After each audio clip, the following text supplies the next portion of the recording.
ഒരു സ്പെഷ്യൽ ഗോതമ്പടിയാണ് ഉണ്ടാക്കാൻ പോകുന്നത് കേട്ടോ. അപ്പോൾ ഇത് എങ്ങനെയാണ് ഉണ്ടാക്കിയിരിക്കണതെന്ന് നമുക്ക് നോക്കാം. അതിനായിട്ട് ഞാൻ ആട്ടാമാവാണ് എടുത്തിരിക്കുന്നത് കേട്ടോ. ഗോതമ്പ് പൊടിയും കിട്ടും, ആട്ടമാവും കിട്ടും. അപ്പോൾ ഞാൻ ഗോതമ്പ് പൊടിയല്ല ആട്ടയാണ് എടുത്തിരിക്കുന്നത്. അതിലേക്ക് കുറച്ച് ഉപ്പിട്ടു. ഇത് 1.5 കപ്പ് ആട്ടമാവ് എടുത്തു. അതിലേക്ക് ആവശ്യത്തിനുള്ള കുറച്ച് ഉപ്പിട്ട് കൊടുത്തു. പിന്നെ ചെറിയ ചൂടുവെള്ളത്തിലാണ് ഇത് കുഴച്ചെടുത്തത് കേട്ടോ.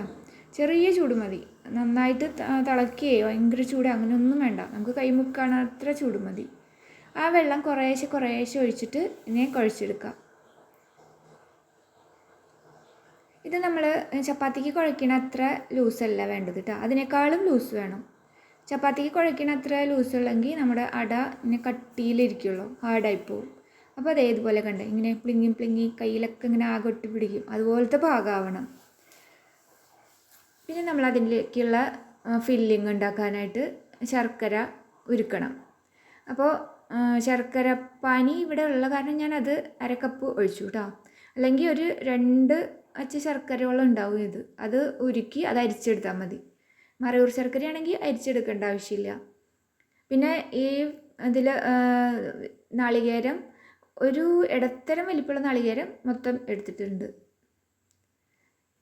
ഇതിപ്പോൾ നമ്മൾ ഈ ശർക്കരയിൽ ഉപ്പുള്ള കാരണം ഞാൻ ഉപ്പ് ചേർക്കണില്ല, അല്ലെങ്കിൽ ഒരു നുള്ളു ഉപ്പ് ചേർക്കണം. മറയൂർ ശർക്കരയാണ് എടുക്കണമെങ്കിൽ അതിൽ ഉപ്പുണ്ടാവില്ല, അപ്പോൾ നമ്മളൊരു നുള്ളു ഉപ്പിട്ട് കൊടുക്കുക. പിന്നെ നമ്മളിതിൽ കുറച്ച് കാഷ്യൂ നട്ട്സ്, 5-10 കാഷ്യൂ നട്ട്സ്, അത് നമ്മുടെ കയ്യിലുള്ള അത്ര നമ്മളൊന്ന് ചെറുതായിട്ട് ക്രഷ് ചെയ്തിട്ട് ഇതിലിടുന്നത് നല്ലതാണ്. പിന്നെ ഒരു 5-6 ഏലക്കായയും പൊടിച്ച് ചേർക്കുക. കാരണം കാഷ്യൂ നട്ട് ഒക്കെ ചേർത്തിട്ടുണ്ടെങ്കിലേ നമുക്ക് കുട്ടികൾക്ക് ടിഫിൻ ബോക്സിലൊക്കെ വെച്ച് കൊടുത്തയക്കുമ്പോൾ നല്ലതാണ്. അപ്പോൾ ഒരു ബാലൻസ്ഡായി. അല്ലെങ്കിൽ നമ്മുടെ അട കഴിക്കുമ്പോൾ എങ്ങനെയാണ് അതിൽ പ്രോട്ടീൻ ഇല്ലല്ലോ. അപ്പോൾ കുട്ടികൾക്ക് സ്കൂൾ വിട്ട് വരുമ്പോഴൊക്കെ കൊടുക്കാനായിട്ട് ഇങ്ങനത്തെ എന്തെങ്കിലും നട്ട്സ്, കാഷ്യൂ നട്ട്സും അല്ല, എന്തെങ്കിലും നട്ട്സ് അതിൽ ചേർക്കുന്നത് നല്ലതാണ്. അപ്പോൾ നമ്മൾ ഇല എടുത്തിട്ട് കൈ നനച്ചിട്ട് മാവ് എടുക്കുക. എന്നിട്ട് ഇങ്ങനെ ഇലയിൽ ഇങ്ങനെ പരത്തി കൊടുക്കുക ചെറുതായി. അപ്പോൾ കൈ ഒട്ടണമെന്ന് തോന്നിയാൽ ഉടനെ കൈ വെള്ളത്തിലൊന്ന് മുക്കുക. എന്നിട്ട് ഫുള്ള് ഇങ്ങനെ പരത്തി കഴിഞ്ഞിട്ട് അതിൽ നമുക്ക് ആവശ്യമുള്ളത്ര ഫില്ലിങ് വയ്ക്കുക. ഇത് ഗോതമ്പ് പൊടി ആയതുകൊണ്ട് ഫില്ലിങ് ഇത്തിരി കൂടിയാലും ഇത് പൊട്ടിപ്പോകുന്നില്ല, അരിപ്പൊടി പോലെയല്ല ഇത്. അല്ലെങ്കിൽ നമ്മൾ അരിപ്പൊടിയിൽ കുറച്ച് ഫില്ലിങ് കൂടുതൽ വെച്ചിട്ടുണ്ടെങ്കിൽ ചിലപ്പോൾ അതിങ്ങനെ പൊട്ടും. ഇതങ്ങനെയൊന്നും ഉണ്ടാവില്ല. അപ്പോൾ നമുക്ക് ആവശ്യമുള്ളത്ര ഫില്ലിങ് വയ്ക്കുക, എന്നിട്ട് അത് മടക്കുക. എന്നിട്ട് ഇത് പാത്രം, ഞാനൊരു ചപ്പാത്തി ഉണ്ടാക്കുന്ന തവയാണ് വെച്ചത്. അപ്പോൾ അത് ആദ്യം നല്ല ചൂടാക്കുക. പിന്നെ ഇത് വെക്കുന്ന സമയത്ത് സിമ്മിലിടുക. കാരണം കൂടുതൽ തീ വെച്ചിട്ടുണ്ടെങ്കിലേ അട വേഗം പുറം ഭാഗം കട്ടിയായി പോവും. അപ്പോൾ അത്ര സുഖം ഉണ്ടാവില്ല കഴിക്കാനായിട്ട്, കാരണം ഗോതമ്പ് പൊടിയല്ലേ. അപ്പോൾ മാവ് എടുത്തിട്ട് നമ്മൾ നല്ല വെള്ളം അടുത്ത് കൊണ്ടുവയ്ക്കണം കേട്ടോ. അതിലിടയ്ക്കിടയ്ക്ക് ഇങ്ങനെ മുക്കിയിട്ട് വേണം. അപ്പോൾ നമ്മുടെ കയ്യിലൊന്നും ഒട്ടിപ്പിടിക്കില്ല. കനം കുറച്ചിട്ട് ഇങ്ങനെ പരത്തി കൊടുക്കുക ഫുള്ള് ഇലയിൽ. എന്നിട്ട് അതിൽ നമുക്ക് ആവശ്യമുള്ള ഫില്ലിങ് വെച്ച് കൊടുക്കുക.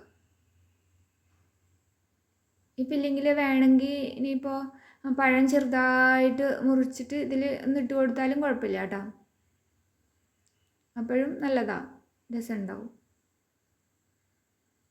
അപ്പോൾ തീ എപ്പോഴും സിമ്മിലിട്ടിട്ട് വെക്കണതാണ് നല്ലത്. തീ കൂട്ടി വെക്കണ്ട.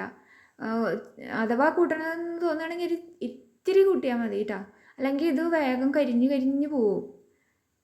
നമുക്കിത് ഹാർഡായിട്ടല്ല കിട്ടണ്ടേ, സോഫ്റ്റായിട്ടാണ് കിട്ടേണ്ടത്. കണ്ട ഇതിങ്ങനെ ഇപ്പോൾ വെന്തു, അട വെന്തു, പക്ഷെ നല്ല സോഫ്റ്റായിട്ടിരിക്കുന്നുണ്ട്.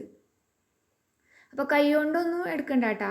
ആദ്യമായിട്ടൊക്കെ ഉണ്ടാക്കണവർ ഇതുപോലെ ഉണ്ടാക്കുമ്പോൾ കൈ കൊണ്ട്, എനിക്ക് പിന്നെ ചൂട് കുഴപ്പമില്ല, പക്ഷേ ഇതൊരു ചട്ടുകം കൊണ്ടോ എന്തെങ്കിലും സ്പൂൺ കൊണ്ടോ ഒക്കെ എടുത്താൽ മതി. അതിൽ നിന്ന് കേട്ടോ. വേണ്ട, നമ്മുടെ അട നല്ല സോഫ്റ്റായിട്ടിരിക്കുന്നത്, കരിയാണ്ട് ഇങ്ങനെ കിട്ടണം. അപ്പോഴാണ് കഴിക്കാൻ സ്വാദം ഉണ്ടാവുക.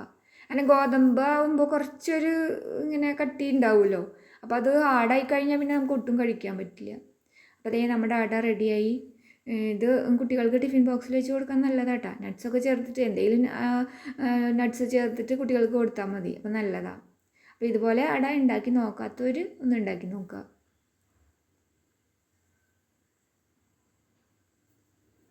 എന്നിട്ട് ഇഷ്ടപ്പെട്ടെങ്കിൽ ലൈക്ക് ചെയ്യുക, കമൻറ്റ് ചെയ്യുക, പിന്നെ സബ്സ്ക്രൈബ് ചെയ്യുക. അപ്പോൾ ബൈ.